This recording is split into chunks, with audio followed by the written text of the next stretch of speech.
sedang di fase kebingungan Ustaz. Di mana ada istilah kata kalau kamu mau sukses dunia, maka kamu patuh dan taat kepada orang tua. Tapi jika kamu ingin sukses akhirat, maka kamu harus patuh, taat dan takdim kepada guru. Oke? Nah, yang menjadi kebingungan dalam pikiran saya itu, gimana cara kita menyikapi dalam pemikiran orang tua dan pemikiran guru itu berbeda. Seperti contoh, orang tua menginginkan saya itu untuk tinggal di rumah karena rumahnya kosong. Seperti halnya guru menginginkan saya ngaji taklim sampai dengan selesai. Nah, lalu mungkin bisa didefinisikan kenapa dalam doa itu Rabbana atina fid dunya hasanah wa fil akhirati hasanah wa qina adzabannar. Kenapa yang didahulukan itu dunia terlebih dahulu dibanding akhirat? Saya punya beberapa novel. Saya pernah jadi juri penulisan fiksi ketika masih kuliah di Kairo, di Lingkar Pena di sana. Jadi lumayan serius lah belajar sastra. Saya punya buku-buku tentang bagaimana menulis cerita yang baik, buku tentang bagaimana membangun penokohan fiksi, tokoh antagonisnya, tokoh hero-nya atau apa, itu tuh lumayan serius dulu belajar. Nah, dalam ilmu sastra kadang urutan itu justru dibalik. Biasanya yang istimewa ditaruh di akhir biasanya. Jadi kemarin saya nulis caption, terus ada yang protes, saya bales komennya karena saya anggap dia nggak ngerti, udah biarin aja. Karena dia nggak nanya, tapi dia malah kayak mempertanyakan. Kan beda nanya sama mempertanyakan kan? Kalau nanya kan pengen tahu, kalau mempertanyakan kan menyalahkan. Saya nulis menjalani hobi, terus yang ujungnya ibadah. Kok ibadah ditaruh di belakang setelah hobi dan segala macam? Padahal coba kalian perhatikan, ketika Nabi ngomongin tentang ciri-ciri perempuan yang layak dinikahi itu ada 4. Nomor 1-nya apa? Kecantikannya, kemudian hartanya, kemudian nasabnya, yang keempat apa? Agamanya. Tanya tuh kepada Nabi, kok agama ditaruh di belakang setelah fisik, secara harta, setelah nasab, kok malah agama terakhir? Kamu gak ngerti sastra sih. Justru dalam Islam, Nabi itu kan sastranya tinggi hadisnya. Al-Quran juga sastranya tinggi ayatnya. Biasanya sesuatu kadang-kadang gak selalu ya. Jadi sengaja diletakkan di akhir biar kenotis gitu. Jadi gak selalu yang diletakkan di awal itu yang paling istimewa. Kadang maksud seorang penulis, seorang penyair itu justru meletakkan yang istimewa itu di akhir. Dan itu berlaku dalam banyak hal. Nah begitu juga dalam urutan hasanah dunia, hasanah akhirat. Dan itu gak selalu urutan di dalam Al-Quran itu bermakna prioritas, gak selalu. Karena Al-Quran, makanya kita butuh belajar tafsir, kaidah-kaidah Al-Quran. Ada yang urutan itu artinya memang prioritas, ini dulu baru ini. Ada yang urutan itu sifatnya bukan prioritas tetapi tanawu'. Tanawu' itu artinya keberagaman. Jadi mau ditaruh di mananya sama, mau di akhir, mau di tengah, mau di awal, itu tanawu', nggak apa-apa, bebas aja. Ada ayat yang kayak gitu urutannya. Ada yang memang urutannya di awal yang paling penting.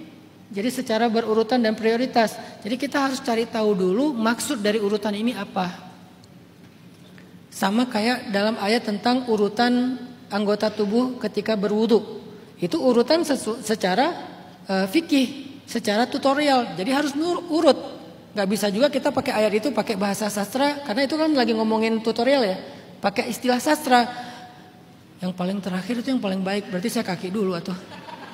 Gak bisa, itu mah udah urutan tutorial fikih. Jadi dia urutannya emang sesuai dengan urutan. Tapi kalau dalam berita, bukan sebuah tutorial how to, dia sifatnya berita. Biasanya justru yang penting itu ditaruhnya di akhir. Ini namanya kaidah-kaidah sastra. Ada di dalam Al-Quran, ada di dalam hadis, ada di dalam kata-kata para ulama. Jadi tentang Rabbana atina fid dunya hasanah wa fil akhirati hasanah wa qina adzabannar itu bukan tentang dunia lebih penting daripada akhirat, bukan. Karena ada juga yang penting ditaruh di belakang. Yang kedua alasannya karena emang kita sedang di dunia. Kita ngalamin dunia dulu baru kemudian akhirat. Bukan berarti dunia lebih penting daripada akhirat. Dan Yang ketiga, karena dunia itu lebih greget bagi sebagian besar manusia. Makanya Allah bilang di dalam surat Sof ya, ketika Allah menjanjikan kebaikan-kebaikan kepada orang yang berinfak, yang berjihad di jalan Allah, surga dan segala macam, ujung-ujungnya Allah bilang gini, wa ukhra tuhibbunaha, dan yang lain yang kalian sukai. Apa itu? Dunia. Pertolongan Allah dan kemenangan, itu kan urusan dunia. Jadi Allah tahu betul lah, kita mah dimotivasi dengan surga itu oke, semangat, tapi dimotivasi dengan dunia itu lebih greget lagi semangatnya tuh. Sehingga Allah mengatakan wa ukhra tuhibbunaha, dan yang lain yang kalian sukai, kata Allah. Padahal menurut Allah ini loh yang paling istimewa tuh, surga Aden, surga Jannah dan segala macam. Tapi oke, kalian kan sukanya ini kan, ya udahlah gitu. Itu alasannya. Kemudian yang pertanyaan pertama, gimana kalau beda antara nasihat orang tua dengan permintaan guru, permintaan orang tua dengan permintaan guru? Urutannya sebetulnya urutan ini tentang urutan antara kewajiban dengan urutan antara keberkahan, itu beda. Kalau berbuat baik antara ayah dan ibu, ibu dulu. Kalau berbuat baik antara ayah dan ibu, ibu dulu. Ibu, ayah. Kalau berbuat baik ya. Jadi kalau kalian punya uang lebih, kasih ibu, baru ayah. Kalau kalian punya waktu, kasih buat ibu, baru ayah. Kalau kalian punya kebaikan, perhatian, ibu, baru ayah gitu.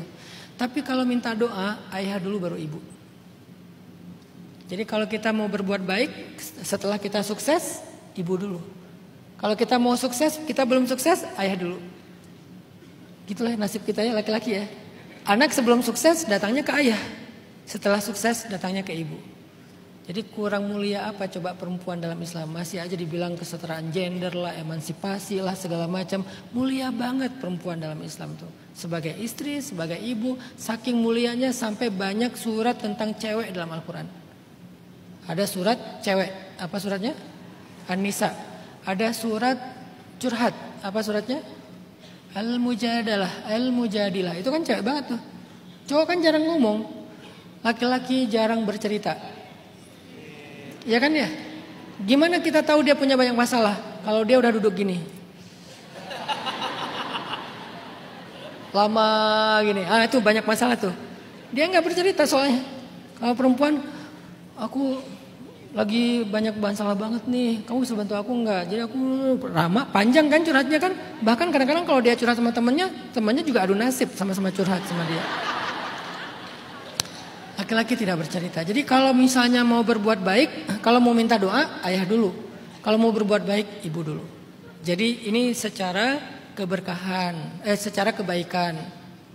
Ya kalau secara keberkahan ayah dulu, kalau secara kebaikan ibu dulu. Gitu juga dalam masalah orang tua dengan guru. Kalau kita mau belajar agama, belajar hidup, ya mintanya ke guru. Mau mencari keberkahan, mintanya ke orang tua dulu, baru guru. Kalau mau belajar, guru dulu, baru orang tua. Nah sekarang pertanyaannya, kasusnya tentang apa ini? Keberkahankah? Tentang cara hidupkah? Tentang memuliakankah? Tentang mencari ridhokah atau tentang ilmu? Coba nilai sendiri. Oh ini kayaknya tentang menyenangkan hati. Ya udah orang tua dulu.